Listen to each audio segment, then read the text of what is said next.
Okay, members and friends, we got the peanut gallery back here, right? Just letting you know that, eh? I took the bongo drums yesterday, right? This is another one of Andre's musical instruments around the house. I don't know if people know this, but if you listen, it can echo. Hold on. Hello? It actually echoes. I wanted to do that yesterday, but it was quite, busy. So, Andre! At any rate, I'm really tired. I have a bit of a cold here. My immune system does get run down. I've lost a lot of weight in the last 4.5 months. I don't know if people notice that. I've definitely aged. I'm being overworked. I'm being financially taxed. Obviously I'm depressed. And, I'm having to put more on my plate and juggle. Like tomorrow I have to go downtown and see this lawyer for May 9th, which is Thursday. So that means I have to drive downtown or take a bus either, or it's just the same in gas. Actually, in terms of gas, it's cheaper to put $10 in the gas tank than to hop on the SkyTrain and pay, $10 to get there and back. And I think it's even more now than, I think it's like $11 to go downtown and back for one person. And then if my daughter's coming with me, which she is, and I might have more than one, I don't know, because I allow my children to come with me when I go talk to the lawyers. So whoever is available, right? Or if we go to court or whatever. So what I'm trying to say is, I'm really wondering what the government is gaining from this. Because they know about my nonprofit. They've known about it before they even became elected. Because back in 2001, when I was doing a major part of my writing and setting down the precedents around the mandate and what the Constitution was supposed to represent, and I was learning bylaws, and I was learning how to write a Constitution, and I was forming a board of directors, even though a lot of them were young youth, right? The point was, I was going through the process. And I used to, be online doing whatever I was doing. And I swear that those people tapped into my business. Because, I'd be typing something out. And in those days, we listened to the House a lot because the House was much better in terms of debate, right? Before the Liberals got in and started, putting everything behind closed doors. So you don't even know what they're debating anymore half the time. And you only get half the information if you're lucky to get any information, right? So, and that's, that's just the reality of how some people see it. And I just happen to be one of those people that see these legislative assembly debates to be, like my dad said, kangaroo court. Only it's worse than kangaroo court. It's not even a kangaroo court anymore. There's no label for what goes on in the parliament these days. So, and I said to my dad back in, 99, 2000, 2001, I don't know who's following who here. I don't know if Liberal government's following me and my website and, what I was trying to, put together online and what I was talking about in those days. Because, I'd turn on the TV, I listened to the BC Legislative Assembly debate about something or whatever the hell was going on at the time. And, and it was just so familiar, right? In terms of, I to say it bluntly, I felt like they were taking my ideas and they were incorporating them into their spiel as they were running for election. And even after they got elected in, I had issues with that. And that's why they always wanted more information, Didn't matter if it was on a municipal level or a provincial level, because I was dealing with the municipality and the provincial level for several years. In terms of meeting different MLAs and, trying to approach the city with, delegation for this and that and, putting proposal in for a lunch program and, talking in millions of dollars even though I'm a nobody and, and they can't say they don't know. Half their freaking crew knows me. So what is the purpose? For them to provoke me, right? And we'll take it back from 2000. So for 12.5 years, what is provoking them to provoke me? By holding my grandson hostage.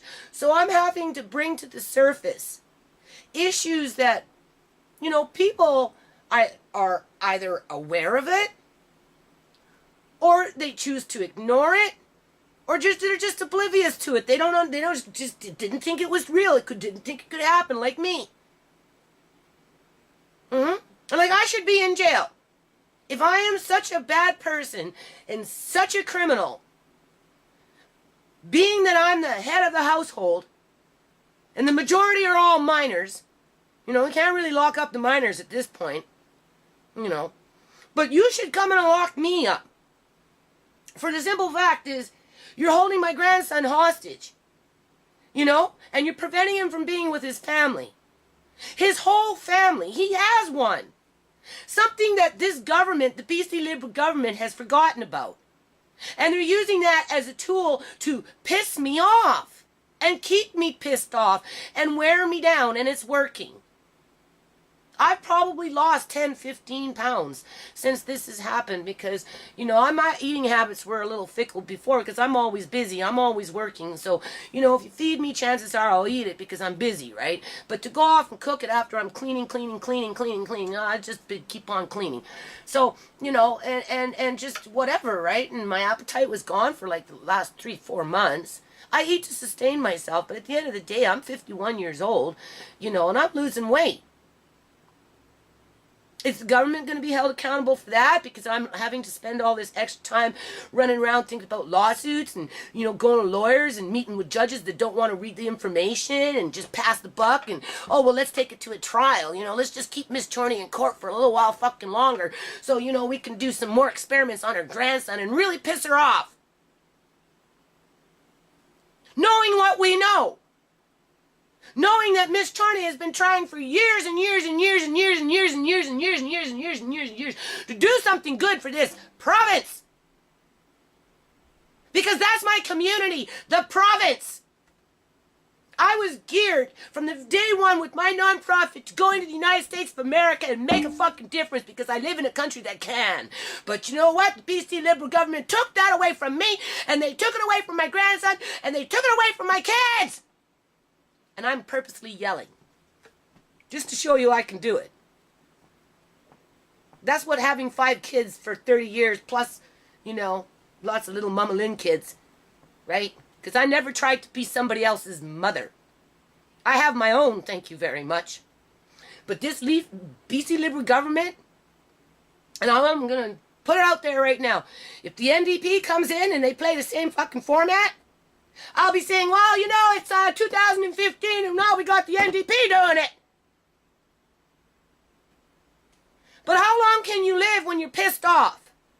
And you're constantly being provoked and disrespected? Well, you go out in the community and you try and do things opposite to the way you're treated. My grandson needs to come home. This is Canada. He belongs to be with his family. He's not some test subject so that some twisted government ideal can go in there and reprogram his brain through prescription medication. Psychological abuse in terms of penis affections and let's go take you to now strange people so they can poke around at it. You don't think that didn't traumatize him? Where was his family to help him with that? We don't even know the end result of it. We don't know if he's still on drugs. We just know he was. We know that the caregiver to him is calling herself the Nana. So how is he supposed to be introduced back to his real Nana? All of a sudden I'm a grandma? Is that how he's going to identify me with? As a grandma? If that's what it takes to heal him, then I guess I'm going to have to be a grandma. But at the end of the day, the question here, right now, is why does this government want to keep provoking me and by holding my grandson hostage and playing little fucking court games, until I just burn out and fizzle away so they can move on in their glory, right? Because that's what they're thinking. They're thinking they're going down in fucking glory. So why do they keep provoking me? What are they getting out of this? A YouTube video? Something to analyze?